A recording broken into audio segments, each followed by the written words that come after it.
Hello guys, చూస్తుంటే నోరు ఊరిపోతుంది కదా. చికెన్ కర్రీ మనమే చేసామన్నమాట. మ్యాగీ చేసి సెట్ అయితేనే వారం చెప్తారు నేను చేశానని చెప్పి. ఇంకా చికెన్ చేసి సెట్ అయిన తర్వాత ఎన్ని రోజులు చెప్తాను మీరే చూసుకోండి.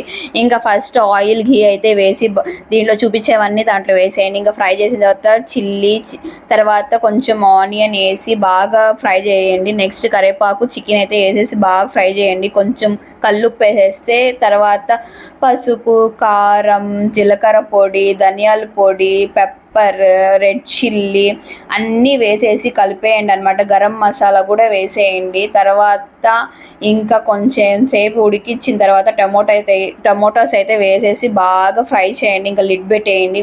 ఈ వాసనకి గుమగుమలాడిపోవాలన్నమాట. ఇంకా మనమైతే షో కొడుతున్నాం అనమాట. ఇంకా పెరిగేసేసిన తర్వాత గుమగుమలాడిపోద్ది. ఇంకా కొత్తిమీర వేసేసి కాసేపు దించేయడమే. ఇంకా తినేయండి, ఫుల్ కుమ్మేయండి. Bye bye. ఇంకా సబ్స్క్రైబ్ చేయండి.